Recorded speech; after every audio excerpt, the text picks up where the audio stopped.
આણંદ જિલ્લામાં મેઘરાજાની ધમાકેદાર એન્ટ્રી અને આણંદ કરમસદ અને વલ્લભ વિદ્યાનગરમાં પણ વરસાદ ખાબક્યો।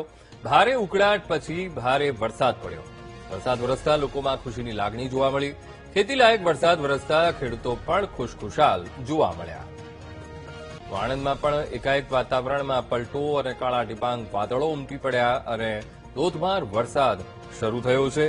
ખેતીલાયક વરસાદ પણ ગ્રામ્યમાં પડતા ખેડૂતો પણ ખુશખુશાલ થયા છે। મેઘરાજાએ ધમાકેદાર એન્ટ્રી આણંદ પંથકમાં કરી છે। આજ મુદ્દે ઘનશ્યામ ફોનલાઈન પર। ઘનશ્યામ, ભારે ઉકળાટ, ભારે એ બફારો ગરમી વચ્ચે વાતાવરણમાં એકાએક પલટો અને વરસાદ પડ્યો, કેવી સ્થિતિ ઘનશ્યામ? અંકુર, ચોક્કસથી જે રીતે અલ નેનોની જે આગાહી હતી અને આગાહી દરમિયાન ખેડૂતો ચિંતિત હતા, પરંતુ મોડે પણ મેઘરાજાએ આણંદ જિલ્લા ઉપર ધમાકેદાર એન્ટ્રી શરૂ કરી છે અને આણંદ જિલ્લામાં ધમાકેદાર વરસાદ થયો છે। મહત્વની વાત એ છે કે આણંદ, કરમસદ, વિદ્યાનગરમાં મેઘરાજાએ મન મૂકીને મહેર કરી છે, જેને લઈને જે ઉકળાટ હતો તેમાં ઠંડક પ્રસરી છે। આ સાથે જે ખેડૂતો હતા જે ચિંતિત હતા વરસાદને લઈને, એમને પણ હવે રાહત થઈ છે, કારણ કે હવે જે ચોમાસુ પાક છે તે પાકની વાવણી તે કરી શકશે।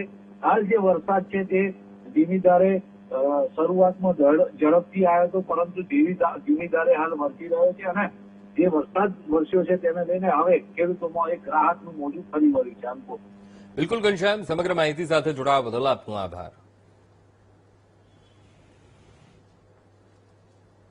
તો આ તરફ દાહોદ જિલ્લાના વાતાવરણમાં પણ પલટો અને દાહોદ સહિત આસપાસના વિસ્તારમાં ભારે વરસાદ ખાબક્યો। શહેર સહિત ગ્રામ્ય વિસ્તારમાં વરસાદ પડ્યો। જાલત, રાબડાલ, ગલાલિયાવાડ અને છાપરીમાં વરસાદ પડ્યો। વરસાદ પડતા વાતાવરણમાં ઠંડક પ્રસરી ગઈ છે।